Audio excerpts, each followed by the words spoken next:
안녕하세요. 성경이 우리 삶에 조금 더 가깝게 그리고 쉽게 재미있게 다가오는 시간, 소문난 성경 교실과 함께하는 배본철 교수입니다.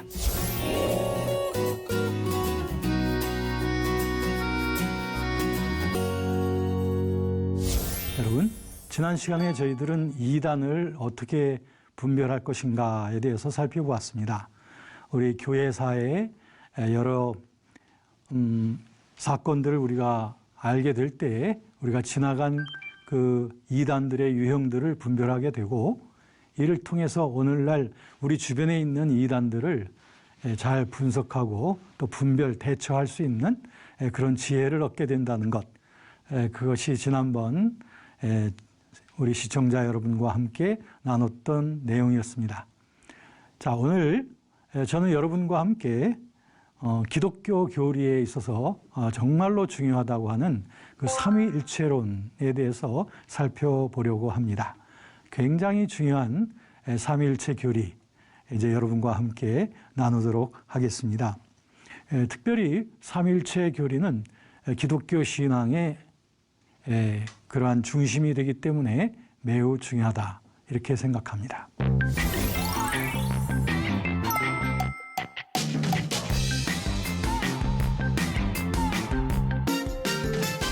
네, 삼위일체 하나님을 믿는 신앙. 여러분, 우리 기독교인들은 성부, 성자, 성령, 이 삼위일체 하나님을 믿고 있죠. 우리들은 단일신을 믿는 것이 아니고 삼위일체 하나님을 믿습니다. 그런가 하면 우리는 삼신론을 믿는 게 아니라 삼위일체론을 믿는다는 말입니다.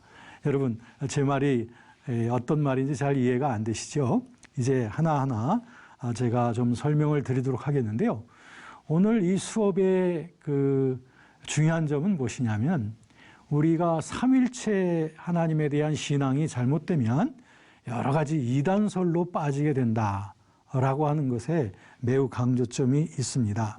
그래서 저와 여러분들은 오늘 이 강의를 통해서 정말 성경에서 말하는 복음적 삼위일체론이 무엇인지 여기에 대해서 좀 자세히 공부하시고요. 이를 통해서 우리들 잘못된 삼위일체 이단설도 우리가 좀 이런 것이 이단설이구나 하는 것도 분별할 수 있는 그런 기회가 되었으면 좋겠어요. 자, 이제 한번 보실 텐데, 먼저 우리에게는 그 삼위일체론을 똑바로 알아야만 합니다. 아까 말씀드렸듯이 삼위일체론을 잘 모르게 되면은 여러 가지 이단설에 빠지게 됩니다. 이 삼위일체라고 하는 것은 보통 트리니티라고 하죠. 네, 트리니티라고 하는 것은 이 three, 셋이죠. 셋이 유니티, 하나를 이룬다는 거예요. 그러니까 삼위 하나님이 한 하나님이시다 라고 하는 이런 우리 기독교의 중요한 교리가 되겠습니다. 자, 그러면 삼위일체론의 좀 잘못된 교리들, 잘못된 가르침, 이런 것들은 어떤 것이 있는지를 한번 살펴보도록 하죠. 첫 번째, 우리들은 그 역동적 단일신론이라고 하는 것, 그 다음에 또 하나는 양태론적 단일신론이라고 하는 것이 있는데요. 이 두 가지가 다 하나의 단일신론인데요. 이 단일신론이라고 하는 것은요, 이 삼위일체론하고는 서로 같지 않겠죠? 단일신론은. 이 단일신론이 뭐냐면 하나님이 오직 한 분이시다라고 하는 것만 강조하는 것이 단일신론입니다.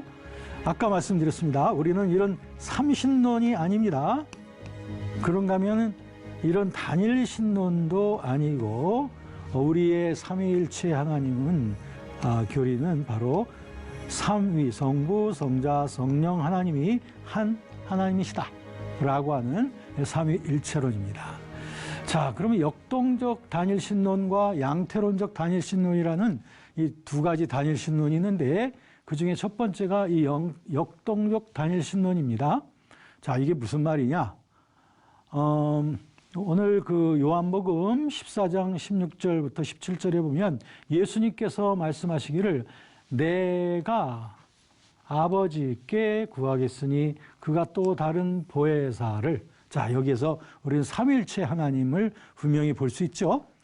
그런데 성경에는 분명히 이와 같은 삼위일체 하나님에 대한 분명한 확언이 되어져 있음에도 불구하고 여러 이단들 중에는 이것을 부정하는 이단들이 있다 이거죠.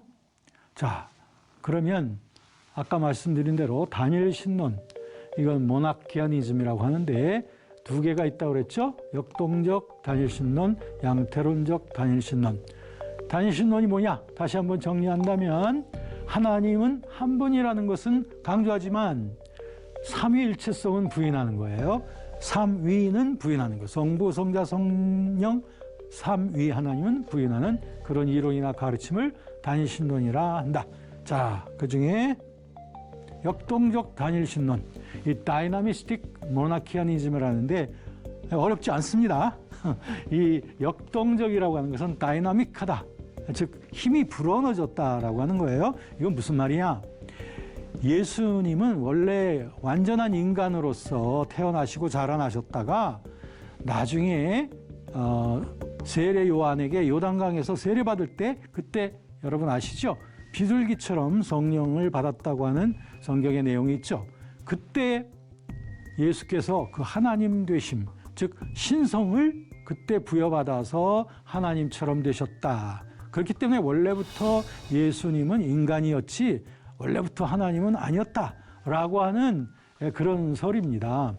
자, 그런데 왜 이런 신념이 생기게 됐을까요? 다 이유가 있습니다. 그건 왜냐하면 처음 기독교가 생길 때 유대적인 풍토에서 생겼죠.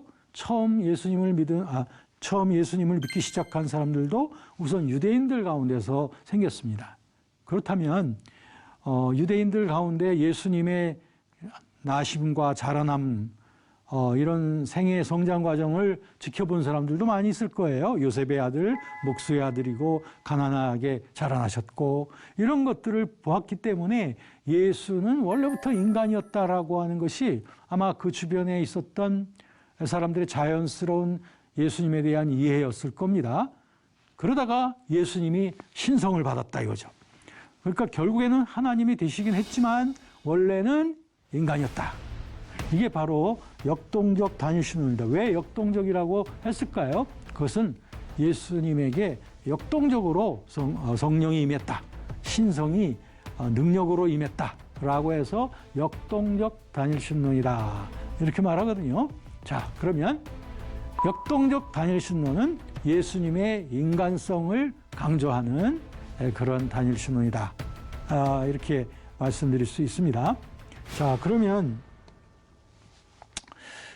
이제 역동적 다니엘 신론을 갖게 될 때 삼일체 하나님에 대한 신앙은 깨어지겠죠.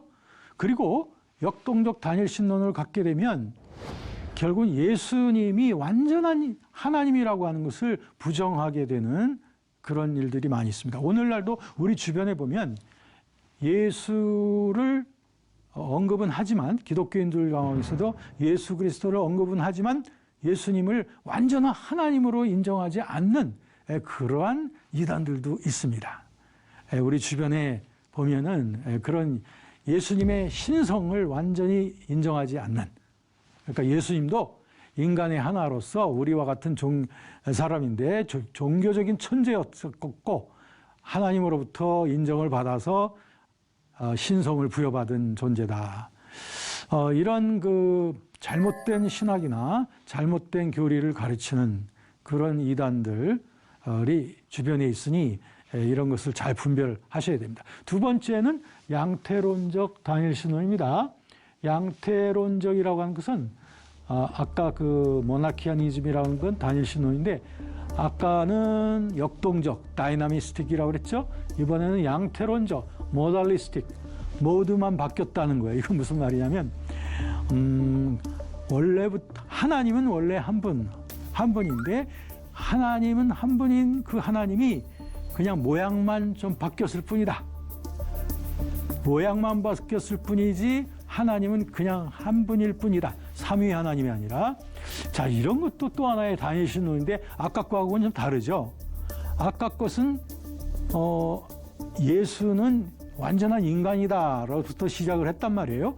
그런데 이 양태론적 단일 신론은 또 뭐냐면 하나님은 한 분이신데 예수도 역시 하나님 그분인데 인간처럼 모습만 바뀌었을 뿐이다 라고 하는 것이었습니다.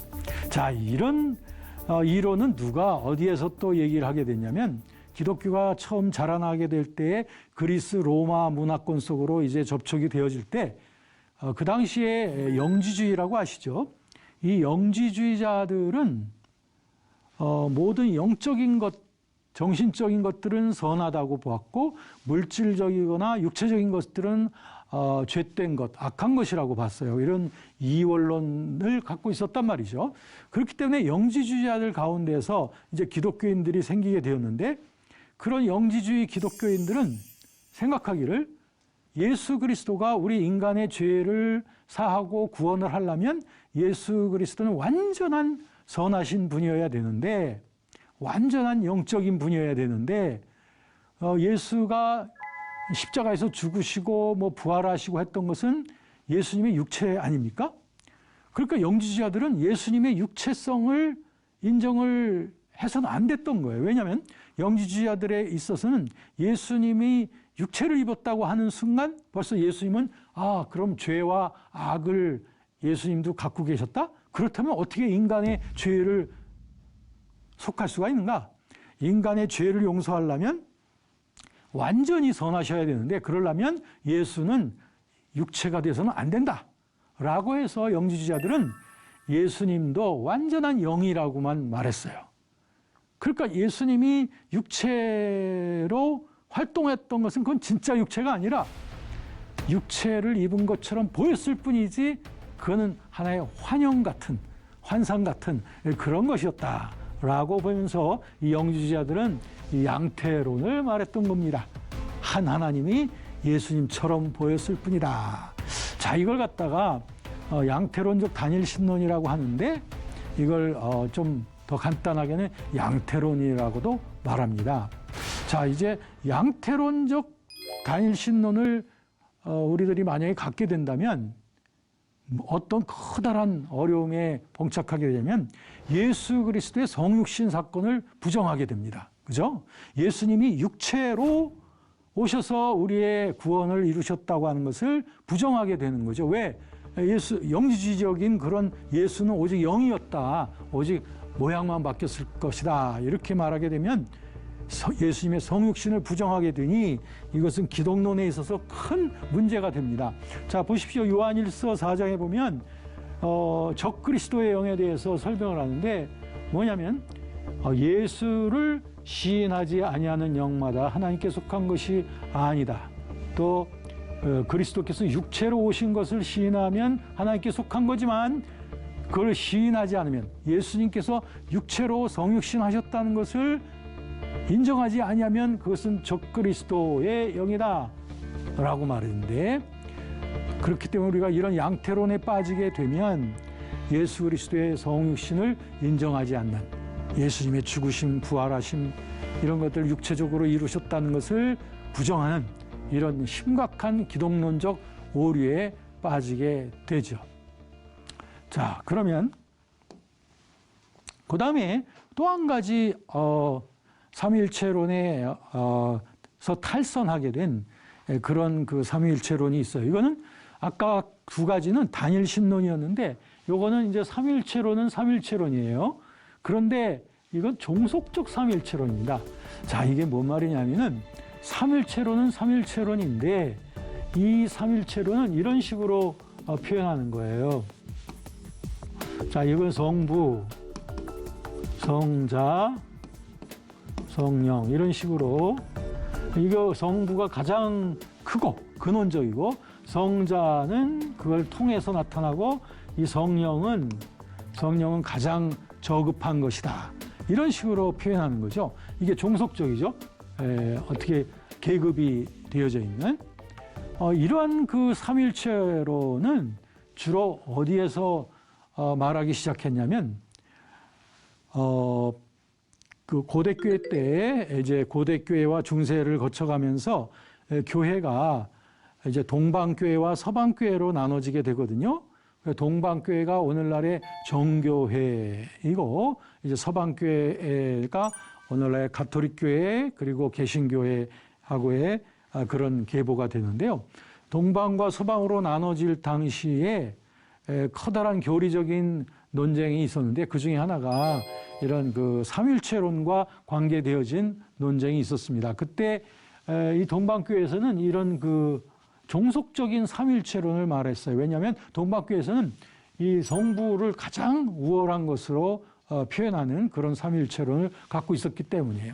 그런데 그에 반해서 서방교회 쪽에서는 삼일체론이 표현하자면 이런 식으로 어떤 그 성부, 성자, 성령 간에 서로 우열이 없고 서로들 참여하고 그리고 서로 협조하는 이런 상호 보완의 성령론, 상호 보완의 이런 삼일체론을 갖고 있는 것이 서방교회고요. 서방교회라고 하는 것은 아까 말씀드렸죠. 이 가톨릭교회, 그러니까 가톨릭교회와 그다음에 우리 개신교의 전통이 여기에 속한 거고, 이것은 이제 동방입니다. 동방교회.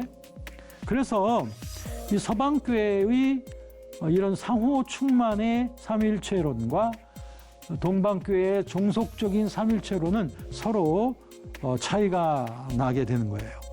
자, 그런데 우리가 성경을 읽게 되면 성부, 성자, 성령은 서로 협조하고 서로 보완하고 서로 충만케 되어지는 그런 위격이라고 하는 것을 알 수가 있고요. 이 동방교회의 이런 그 종속설은 우리에게 어떤 위험을 가져오게 되느냐 하면은 우선 성자가 성부보다 항상 열등하다라고 하는 그런 인식을 우리에게 가져다 주는 거예요. 그래서 성부가 먼저 시작하고 성자는 그 뒤를 따라가는 시계. 그런데 서방교회는 그렇지 않죠. 성부와 성자가 서로 균등하고 동등하고 협조하는 관계란 말이에요. 그다음에 이것이 첫 번째 이제 문제고요. 두 번째가 성령론에 있어서도 문제가 생깁니다. 그 뭐냐면은 성부 하나님으로부터 나와서 성자를 통해서 성령이 나온다 하면서 성령이 가장 열등한 것으로 본단 말이죠. 자, 이렇게 되면 어떤 문제가 생기겠습니까? 성령에 대한 인식이 굉장히 저급하게 되는 겁니다. 그래서 이런 폐단을 갖게 되면은 결국 마치 성령은 성부로부터 나오는 어떤 힘이나 영향력 정도로만 생각하지 성령을 우리가 섬겨야 될 인격적인 하나님으로서 존중하는 이런 것이 상당히 약화될 수 있다라고 하는 것입니다. 자, 어떠세요? 오늘 이 세 가지 잘못된 설들을 보셨습니다. 첫째가 역동적 단일신론이고요. 두 번째가 양태론적 단일신론. 그리고 이제 세 번째 본 것이 종속적 삼일체론이죠.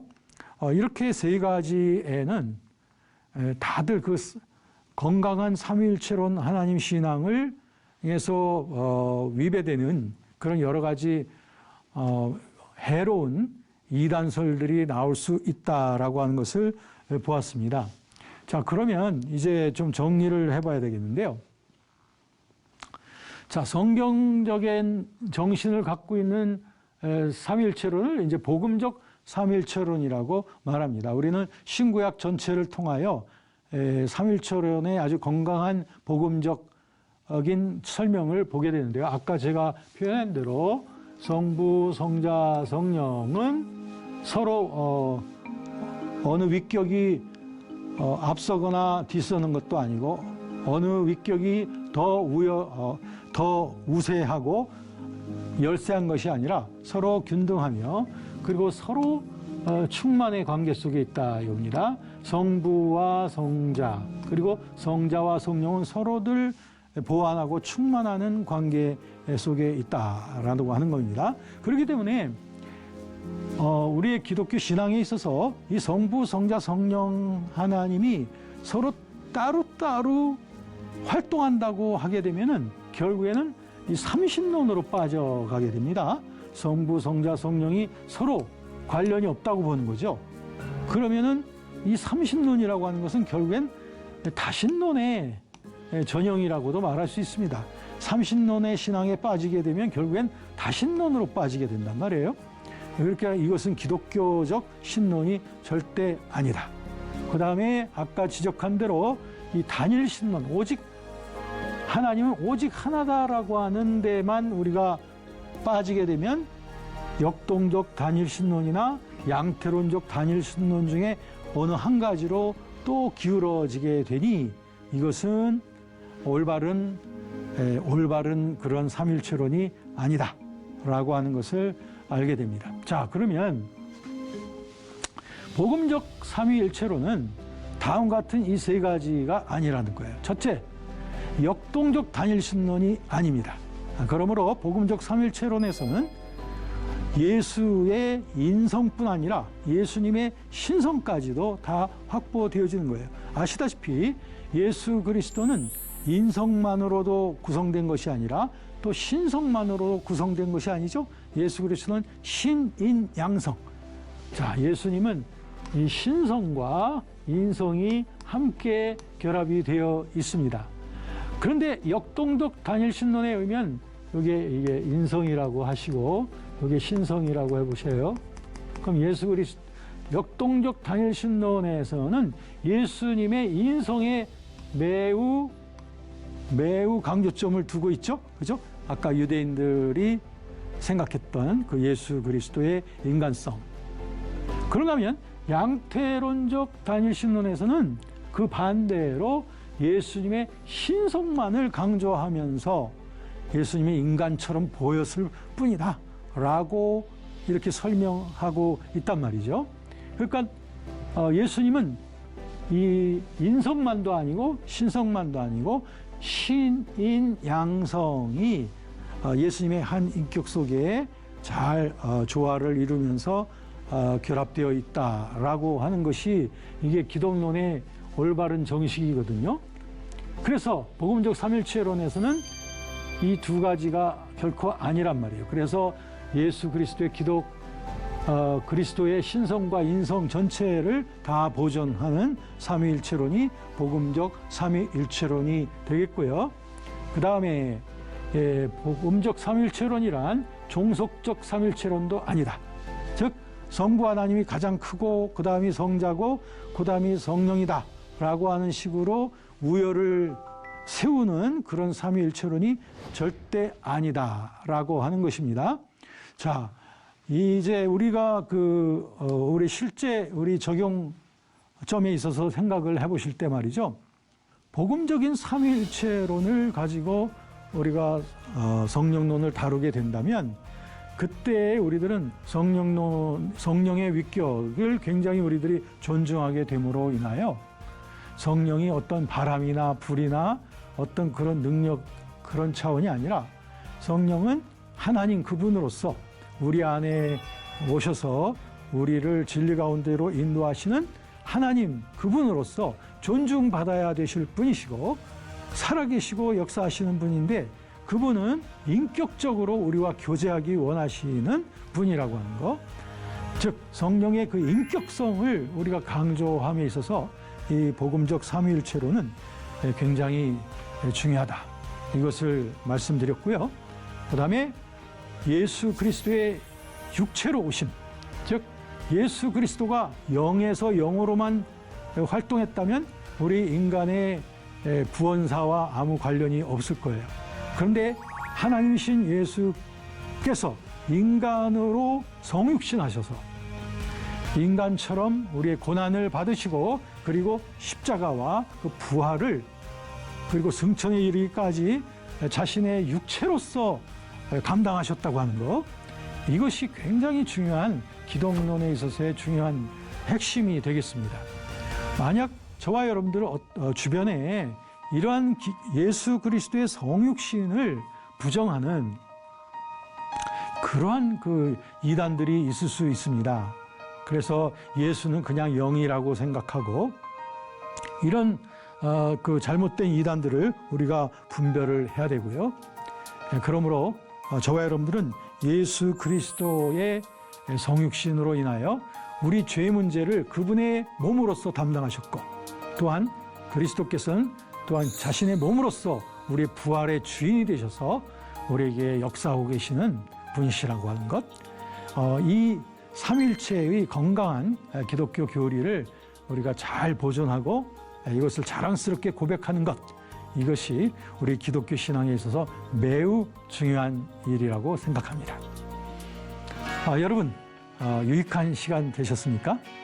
여러분, 아마 이 삼일체론에 대한 공부가 그렇게 쉬운 접근은 아니라 할지라도 이것을 잘 이해하시면 굉장한 유익을 얻으실 수 있으리라고 생각합니다. 그리고 오늘 공부하신 내용은 또 유튜브 영상으로도 올라가는 거 아시죠? 궁금하신 내용은 다시 보기로 확인하시고요. 유튜브 댓글에다가도 질문을 주시면 잘 답변하도록 하겠습니다. 이제 다음 시간에는요, 천주교에 대해서, 천주교 교리에 대해서 좀 살펴보도록 하겠습니다. 많은 기독교인들이 천주교도 기독교인가요? 뭐가 틀립니까?